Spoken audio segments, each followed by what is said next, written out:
오늘 우리가 읽은 본문은 사실 13장과 14장에 걸쳐서 이어지는 가나안 정탐 이야기 중에 한 부분을 우리가 보고 있습니다. 이 가나안 정탐꾼들이 40일 동안 가나안 땅을 정탐하고 돌아와서 백성들 앞에서 그 정탐 내용을 보고하는 본문을 우리가 읽고 있습니다. 출애굽 백성이 이 광야의 여정을 다 마치고 가나안 땅의 이 남쪽 접경인 바란 광야에 이르게 된 것이죠. 그리고 그들의 눈 앞에는 하나님이 주시기로 한 약속의 땅이 펼쳐져 있었던 것입니다. 이때 여호와께서 모세에게 이스라엘의 각 지파에서 지휘관들을 뽑아서 가나안 땅을 정탐하게 하시죠.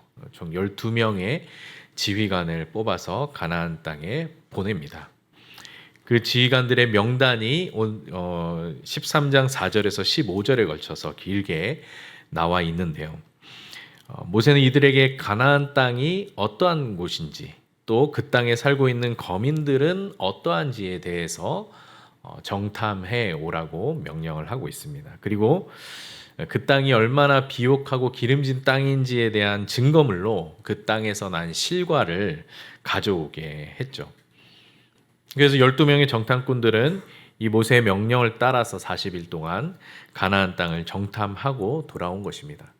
그들이 돌아올 때 에스골 골짜기에서 딴 그 포도송이를 가져왔는데 그 크기가 얼마나 컸는지 두 사람이 막대기에 꿰어서 메고 왔을 정도라고 23절에 기록하고 있습니다. 그만큼 하나님이 약속하신 땅이 기름지고 비옥한 땅이었다라는 것을 상징적으로 보여주는 것이죠. 가나안 정탐을 마치고 돌아온 정탐꾼들이 그 땅과 거민들에 대해서 어떻게 보고했는지 오늘 본문에 나와 있는데요. 우리가 읽은 본문에 따르면 갈렙을 제외한 나머지 정탐꾼들은 모두 부정적인 보고를 내놓고 있습니다. 14장 6절 이후에 보시면 갈렙에 이어서 에브라임 지파의 대표였던 여호수아, 원래 호세아인데 모세가 여호수아라고 부르기 시작하죠. 그 여호수아도 갈렙에 동조했기 때문에 여호수아와 갈렙을 제외한 10명의 정탐꾼들이 부정적인 보고를 한 셈입니다. 이들은 자신들이 정탐한 땅이 과연 하나님의 약속대로 젖과 꿀이 흐르는 기름진 땅이었다라고 말합니다. 그것은 하나님의 약속대로 정말 좋은 땅이었다라고 얘기를 하죠. 하지만 그 땅의 거민들은 강하고 그들이 세운 성읍들도 하나같이 크고 견고하더라고 말합니다. 또한 그들은 거기서 고대 거인족 용사들인 아낙 자손을 보았다라고 말하고 있죠. 이 보고를 들은 이스라엘 백성들의 반응은 어떠했을까요? 그들은 가나안 땅이 하나님의 약속대로 기름진 땅이었다. 이 커다란 포도를 보면서 하나님이 약속하신 땅이 분명하다라고 생각하기보다는 그 가나안의 거민들이 우리보다 강하다는 그 말에 더 민감하게 반응을 했던 것으로 보입니다. 그렇게 이스라엘 백성들 사이에 동요가 일어나자 유다 지파의 대표로 정탐에 참여했던 갈렙이 나서서 백성들을 조용하게 하고 오늘 본문 30절에서 이렇게 말하죠. 우리가 곧 올라가서 그 땅을 취하자. 우리가 능히 이길 것이다 라는 말을 하고 있습니다. 반면에 다른 10명의 정탐꾼들은 31절에서 갈렙의 말을 반박하며 이렇게 말합니다. 우리는 능히 올라가서 그 백성을 차지하지 못할 것이다. 그들은 우리보다 강하기 때문이다. 이렇게 말하고 있죠. 어떻게 같은 가나안 땅을 보고 온 정탐꾼의 의견이 이렇게 갈릴 수가 있을까요? 여호수아와 갈렙을 제외한 10명의 정탐꾼들은 눈에 보이는 현실을 지금 말하고 있는 것입니다. 자신들이 본 대로 가나안 땅은 기름진 땅이긴 하지만 거기에는 우리보다 강한 가나안 민족이 견고한 요새를 짓고 엄청난 군대를 가지고 살고 있기 때문에 심지어 거인족인 용사인 아낙 자손들까지도 그곳에서 살고 있기 때문에 그 땅은 우리가 취할 수 있는 땅이 아니다. 그림의 떡이다. 이렇게 말하고 있는 것이죠.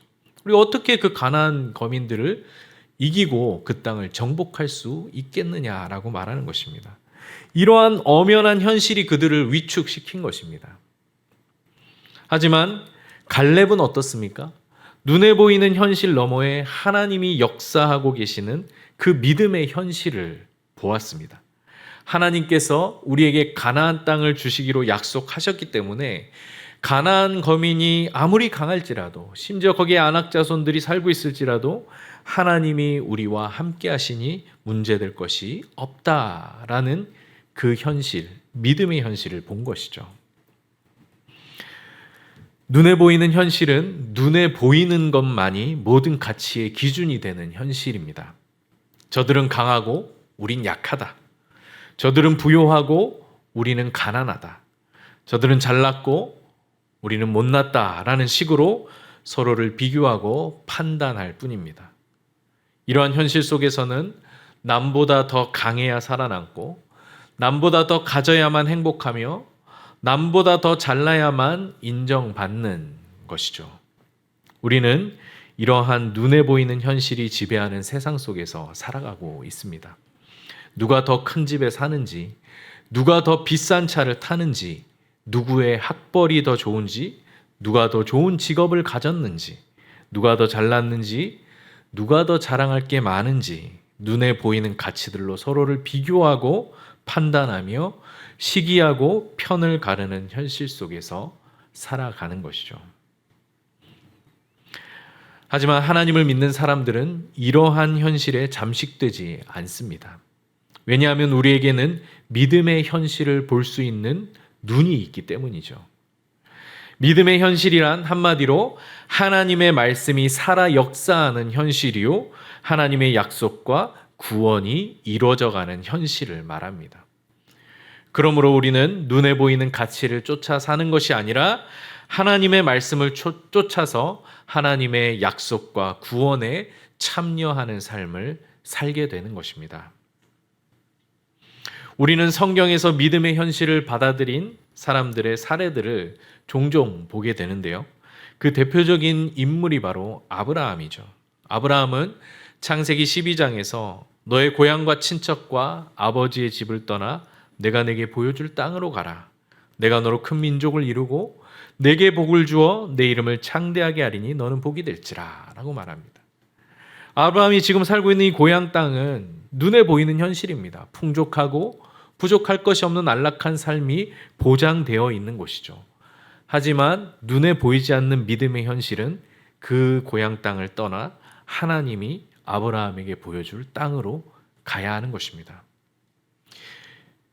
거기서 하나님이 큰 민족을 이루고 아브라함에게 복을 주어 그의 이름을 창대하게 할 것이라고 하나님이 약속하시는 그 믿음의 현실을 바라보고 갈 바를 알지 못한 채로 아브라함은 발걸음을 옮긴 것이죠. 그의 눈에 보이는 안락한 현실을 떠나서 하나님이 역사하시는 약속과 구원의 현실을 바라보면서 믿음의 발걸음을 옮긴 사람이 아브라함입니다. 또한 열왕기하 6장에 가면 이스라엘이 아람 군대에 포위되어서 경각을 다투는 그러한 상황 가운데 6장 15절에서 엘리사에게 한 사환이 이렇게 말합니다. 아, 내 주여, 우리가 어찌하리이까?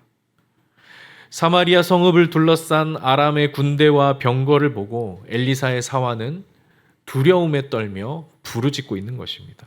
우리가 어떻게 하리이까? 이에 엘리사는 16절에서 사환에게 두려워하지 말라. 우리와 함께한 자가 그들과 함께한 자보다 많으니라 라고 말한 뒤에 하나님께 그 사환의 눈을 열어 보게 해달라고 기도하죠. 그러자 사환의 눈에 아람 군대를 둘러싸고 있는 하나님의 불말과 불병거가 보였다라는 것입니다. 이렇게 엘리사의 사환은 눈에 보이는 현실로 두려움에 빠졌었지만 엘리사의 기도를 통해 믿음의 현실 속으로 들어갔으며 거기서 구원의 역사를 이루시는 하나님의 불말과 불병거를 볼 수 있었던 것입니다. 신약에 가서도 우리는 이러한 사례를 보게 되는데요. 그 대표적인 예가 바로 변화산 사건입니다. 예수님께서 그의 제자 베드로와 요한과 야고보를 데리고 높은 산에 올라가셨을 때 거기서 영광스러운 모습으로 변형되시죠. 이 장면을 목격한 베드로는 감격하여서 이곳에 초막 셋을 짓고 거기 머물고자 했습니다. 그런데 이때 변화산 밑에서는 어떤 일이 벌어지고 있었습니까? 남겨진 제자들이 귀신 들린 아이 하나를 고치지 못해 쩔쩔매고 있었습니다. 변화산에서 내려오신 예수님은 그들을 향하여 믿음이 없고 패역한 세대여, 내가 얼마나 너희와 함께 있으며 얼마나 너희에게 참으리요 라고 말씀하신 뒤에 그 귀신 들린 아이를 고쳐주십니다. 제자들은 어찌하여 자신들은 귀신을 쫓아내지 못했냐고 묻자 예수님께서 마태복음 17장 20절에서 이렇게 말씀하시죠. 이르시되 너희 믿음이 작은 까닭이라 진실로 너희에게 이르노니 만일 너희에게 겨자씨 한 알만큼만 있어도 이 산을 명하여 여기서 저기로 옮겨지라 하면 옮겨질 것이요 또 너희가 못할 것이 없으리라. 얼마나 믿음이 있어야만, 겨자씨 한 알만한 믿음만 있어도 이 산을 명하여 여기서 저기로 옮겨지라 하면 옮겨질 것이다 라고 말씀하시죠. 이것이 믿음의 현실입니다. 예수님은 믿음이 없이는 눈에 보이는 현실 안으로 예수님은 믿음이 없다면은 우리 눈에 보이는 그 현실 안으로 이 믿음의 현실을 끌어올 수 없을 것이라고 말씀하신 것입니다. 영광으로 가득한 그 믿음의 현실을 목도한 베드로는 초막 셋을 짓고 거기에 머물려고 했습니다. 여기가 좋사오니 여기에 머물고 싶습니다라고 한 것이죠. 하지만 예수님은 그를 데리고 다시 눈에 보이는 현실 세계로 내려오셨습니다. 아니나 다를까 그곳에는 제자들의 실패와 좌절과 연약함이 기다리고 있었습니다. 그런 제자들에게 예수님은 믿음을 요구하십니다. 겨자씨 한 알 크기의 믿음만 있어도 눈에 보이는 현실 세계 속에서도 얼마든지 믿음의 현실을 누리며 살 수 있다라는 말씀이었죠. 눈에 보이는 현실은 끊임없이 우리를 위축시키고 좌절시키며 넘어지게 만듭니다. 귀신을 쫓아내지 못해 쩔쩔매고 있는 제자들처럼 우리 눈에 보이는 그 현실은 우리를 좌절시킵니다. 가나안 거민들의 강한 모습을 보고 두려워 떨던 그 이스라엘 백성들처럼 눈에 보이는 현실은 그렇게 우리를 끊임없이 위축시키고 넘어지게 만들죠. 마음으로는 믿음의 현실을 누리며 살고 싶지만 막상 눈에 보이는 것들로 비교하고 판단하며 시기하고 다투다 보면 어느새 우리의 눈은 어두워져서 겨자씨 한 알만큼의 믿음도 남지 않게 되는 것입니다. 여러분은 지금 어떤 현실을 살고 계십니까? 눈에 보이는 현실에 잠식되어 살아가고 계십니까? 아니면 믿음의 눈을 들어 하나님의 약속과 구원을 바라는 그 믿음의 현실을 살아가고 계십니까? 이 시간 하나님께서 우리에게 믿음의 눈을 뜨게 하셔서 눈에 보이는 것들에 현혹되어 살지 않고 오직 하나님의 약속과 구원을 바라보며 믿음의 현실을 살게 하시는 그 은혜를 구하시는 성도님들이 되시길 바랍니다. 한편 여호수아와 갈렙을 제외한 10명의 정탐꾼은 한층 더 강력하게 가나안 땅에 대한 부정적인 평가를 이어가게 되는데요. 32절에 보시면 그들은 이제 가나안 땅에 대해서도 부정적인 말을 합니다. 앞에서는 그래도 가나안 땅은 하나님이 약속하신 것처럼 기름지고 좋은 땅이다라고 보고를 했었는데 이제는 그 땅이 거주민을 삼키는 땅이라고 부정적인 얘기를 하고 있죠. 그 땅에 대한 미련도 이제 버려라. 어차피 우리가 갖지 못할 땅이다. 이렇게 말하는 것입니다. 게다가 아낙 자손을 네피림의 후손이라 부르며 그들 앞에서 우리는 메뚜기와 같다라고 말하고 있죠. 눈에 보이는 현실 때문에 그들이 얼마나 위축되어 있는지 잘 보여주고 있는 대목이라고 할 수 있겠습니다. 네피림은 창세기 6장 4절에 나오는 자들로서 이들은 하나님의 아들들이 사람의 딸들과 결혼하여 낳은 자손으로 고대의 용맹한 용사로서 명성을 날리던 자들이라고 나와 있습니다. 그들에 비해서 우리는 메뚜기와 같다. 어떻게 우리가 그들을 이길 수 있겠는가라고 말하고 있는 것이죠. 이렇게 10명의 정탐꾼은 이스라엘 백성들의 마음을 두렵게 하여서 가나안 땅 정복을 포기시키려 하고 있습니다. 그리고 이스라엘 백성도 갈렙의 말보다, 여호수아의 말보다는 나머지 정탐꾼들의 말에 더 귀를 기울였습니다. 심지어 14장 4절에서 이스라엘 백성이 모세와 아론 대신에 새로운 지도자를 뽑아 애굽으로 돌아가려고 합니다. 그러자 여호수아 갈렙은 자신들의 옷을 찢으면서 14장 8절에서 9절에 이렇게 호소하고 있습니다. 우리 뒤에 있는 14장 8절에서 9절을 다 같이 한 목소리로 읽겠습니다. 여호와께서 우리를 기뻐하시면 우리를 그 땅으로 인도하여 들이시고 그 땅을 우리에게 주시리라. 이는 과연 젖과 꿀이 흐르는 땅이니라. 다만 여호와를 거역하지 말라. 또 그 땅 백성을 두려워하지 말라. 그들은 우리의 먹이라. 그들의 보호자는 그들에게서 떠났고 여호와는 우리와 함께 하시느니라. 그들을 두려워하지 말라. 믿음의 현실을 받아들이고 그 현실을 바라봤던 여호수아와 갈렙은 이스라엘 백성들이 두려워할 이유가 없다라고 말하고 있습니다. 그들의 보호자는 그들을 떠났고 하나님께서 우리와 함께 하시기 때문에 그들은 우리의 먹이라고 말하고 있습니다. 우리를 위축시키는 그 눈에 보이는 현실들로부터 믿음의 눈을 들어 하나님이 약속하시고 구원을 이루시는 구원의 현실을 구원의 현실을 바라보라는 호소인 것이죠. 이 요즘 젊은 사람들 사이에 유행하는 줄임말 가운데 중꺽마라는 말이 있습니다. 무슨 말인지 아십니까? 중꺽마. 아무튼 대단히 뭐지? 중요한 건 꺾이지 않는 마음이라는 뜻입니다. 이게 줄여서 중꺽마라고 부르는데 지금 우리나라 청년들이 참으로 이 각박한 환경에서 살고 있지 않습니까? 취업의 문은 점점 좁아지고 또 집을 장만하거나 결혼을 해서 가정을 꾸리기도 참으로 쉽지 않은 환경이기 때문에 여기에 좌절하고 분노하는 청년들이 점점 많아지고 있다고 합니다. 그런 청년들 사이에서 중꺽마, 중요한 건 꺾이지 않는 마음이라는 말이 유행한다라고 하니 씁쓸하기도 하고 안쓰럽기도 하죠. 여호수아와 갈렙도 가나안 땅에서 좌절하고 분노하고 있는 이 이스라엘 백성들을 향해 중꺽마를 외치고 있습니다. 이 외침의 근거는 바로 이스라엘을 향한 하나님의 약속에 있는 것이죠. 하나님께서 가나안 땅을 우리에게 주기로 약속하셨으며 하나님께서 우리와 함께 하심으로 가나안 거민이 아무리 강하다 할지라도 그들의 요새가 아무리 견고하다 할지라도 그들은 우리의 먹이에 불과하다라고 말하고 있는 것입니다. 그러나 여호수아와 갈렙의 말을 들은 이스라엘 백성들은 도리어 그들을 돌로 치려 했던 것입니다. 믿음의 현실을 살기 위해 가장 중요한 것은 바로 믿음의 사람들을 가까이 하고 믿음의 말들에 귀를 기울이는 것입니다. 이 일이 말처럼 쉽지 않은 이유는 무엇일까요? 언제나 믿음의 사람들은 소수이고 믿음의 목소리는 작게 들려오기 때문입니다.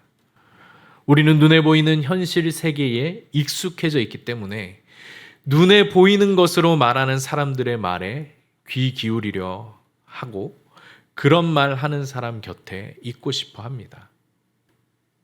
그런 말들이 뭔가 더 현실적이고 실제적으로 느껴지기 때문이죠. 그래서 이스라엘 백성들도 여호수아와 갈렙, 믿음의 말을 하는 여호수아와 갈렙보다 10명의 정탐꾼 말에 더 귀 기울였던 것 아니겠습니까? 여러분은 믿음의 말에 더 귀를 기울이고 계십니까? 아니면 현실적인 말들에 더 귀를 기울이고 계십니까? 우리는 항상 시간을 내어서 하나님의 말씀에 귀를 기울여야 합니다. 또한 믿음의 사람들과 함께 믿음의 대화를 나누며 또한 믿음의 글들을 읽어야 하는 것입니다.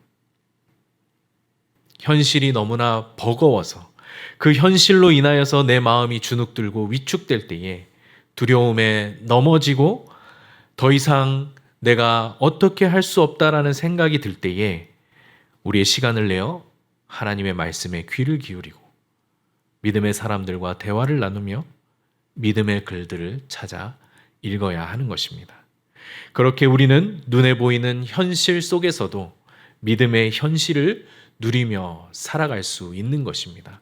하나님께서 이를 위하여 우리에게 말씀을 주시고, 이를 위하여 우리에게 믿음의 사람들을 주셨으며, 이를 위하여 많은 믿음의 선배들이 남긴 그 글들을 읽을 수 있게 하신 것이죠. 서로를 비교하고 판단하며 나의 정력과 이생의 자랑을 따라 사는 삶이 아니라 하나님의 말씀이 살아 역사하여 하나님의 약속과 구원이 이루어져가는 이 믿음의 현실을 사모하는 우리 성도님들이 되시길 바랍니다. 이를 위해 오늘도 하나님께서 우리에게 여호수아와 갈렙같이 믿음의 사람들을 붙여주시고 그들을 통해 믿음의 말을 들려주시며 우리 믿음의 눈을 뜨게 해주셔서 우리가 눈에 보이는 현실을 뛰어넘어 믿음의 현실을 살아갈 수 있도록 우리와 함께 하시는 줄로 믿습니다. 이들을 통해 우리가 믿음의 눈을 뜨시길 바랍니다. 눈앞에 놓인 현실 너머에 역사하고 계시는 하나님을 바라보시고 하나님이 우리와 함께 하신다라면 하나님께서 우리의 약속을 이루시고 그 구원을 이루실 것을 확신하며 담대한 믿음의 발걸음을 내디디시는 성도님들이 되시길 바라겠습니다.